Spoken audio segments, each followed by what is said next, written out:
आप सबको जोहार। आज 15 अगस्त के शुभ अवसर पर मैं आपको, पूरे स्टाफ को और सबको धन्यवाद बोलना चाहता हूं कि इस शुभ अवसर पे हम लोग यहाँ खड़े हैं और इंडिया के झंडे को सलामी दे करके झंडे की मान सम्मान को बढ़ाए है। ये आज़ादी 1947 में देश आज़ाद हुआ था। के बाद इसको हम लोग 15 अगस्त को मनाया जाता है। ये स्वतंत्रता ऐसे नहीं मिली है, किसी न किसी की कुर्बानी दी हुई है और हमारी ये सोच होनी चाहिए कि इसको हम मेंटेन रखें, बरकरार रखें, इस पर कोई आँच ना आए, उसके लिए हमें हमेशा तत्पर रहना चाहिए। गुरुकुल में हम लोग आए हैं। गुरुकुल में आने का मेन मकसद क्या है कि हम ट्रेनिंग करें, जॉब हासिल करें, अपना मकसद पूरा करें, घर की जो ज़रूरतें हैं उसको पूरी करें, माँ बाप बीमार हैं उनका सेवा करें, उनका इलाज करवाएं, भाई को पढ़ाना है उनको पढ़ा करके आगे बढ़ाएं। आप अगर आगे बढ़ रहे हो, भाई को भी पढ़ाते हो, परिवार आगे बढ़ता है। जब परिवार बढ़ता है तो वहाँ आपके परिवार को देख करके आपके अगल बगल में जो परिवार होता है वो भी उसको देख करके आगे बढ़ने की कोशिश करता है। तो आप अगर आगे बढ़ते हैं तो परिवार आगे बढ़ेगा, परिवार जब आगे बढ़ता है गांव आगे आता है, गांव को देख करके वो पंचायत आगे बढ़ता है, पंचायत से आपका जो डिस्ट्रिक्ट तक जाता है, थाने होते हुए, अंचल होते हुए, और फिर आपके झारखंड का नाम रोशन होता है।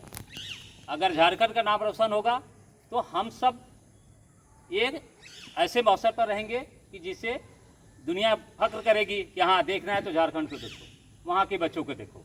एक चीज़ याद रखना, कोई भी काम कहीं भी रहो एक अच्छे से ईमानदारी से करो। हमने गुरुकुल का जो मेन चीज़ है, हुनर है तो कदर है। हुनर तभी हो सकता है जब आप मन लगाओगे, सीखोगे, और जब आप सीख लेते हो आपके अंदर कला आ जाती है, आप अच्छे टेक्नीशियन बन जाते हो, आपकी डिमांड बहुत ज़्यादा होता है। जब डिमांड होता है तो जब डिमांड होगा तो सैलरी भी बढ़ेगा। जहाँ मांग होती है वहाँ मूल्य बढ़ जाता है। तो आपको सबसे पहले अपने आप को एक ब्रांड बनाना है। आपने देखा होगा नॉर्मल आदमी आपका एक टी शर्ट बनाकर उस पर ब्रांड चिपका देता है। वही टी शर्ट जहाँ 50 की होती है वो 500, 1000, 1500 में बिकती है। क्यों? सिर्फ नाम है, ब्रांड है। पता है ये बजाज ने बनाई है, पता है ये रेमंड्स ने बनाया है। ये सारे चीज़ें, बहुत सारी चीज़ है, वो उस पर डिपेंड करता है। तो हम चाहते हैं गुरुकुल में आए, बच्चे अच्छा से ट्रेनिंग करें, मेहनत करें, सीखें, हुनर लें। हुनर के बाद में क्या है, हमारा तो मोटो है, पता है, हुनर है तो और होता है, कोई नई चीज़ नहीं है। आप आगे बढ़ेंगे। आप अगर अच्छा काम कर रहे हैं, जॉब कर रहे हैं, तो आपका बच्चा भी आपको देख करके आगे बढ़ेगा। और मैं ऊपर वाले से दुआ करूँगा कि जो भी बच्चे हैं यहाँ आकर के जब कंपनी जाते हैं तो वहाँ पर अच्छे से काम करें, अपना व्यवहार सही रखें और आगे बढ़ें, तरक्की पाएँ, और उनको देख करके और बच्चे यहाँ आएँ। बहुत बार हमने देखा है, जब मैं बच्चों को बोलता हूँ कि बच्चे गांव में घूम रहे हैं उनको भेजो, बच्चे यही बोलते हैं नहीं, वो बोल रहे हैं कि पहले हम जाएं। तो आप जाने के बाद कम से कम 10 बच्चे आने चाहिए, आपके गांव के बच्चे आने चाहिए कि भाई आपको उसको डिस्प्ले करना चाहिए कि देखो मैं गुरुकुल से ट्रेनिंग करके आया हूँ और मैंने गुरुकुल के ट्रेनिंग करने के बाद मेरी सैलरी 27,000 है, 25,000 है, 20,000 है।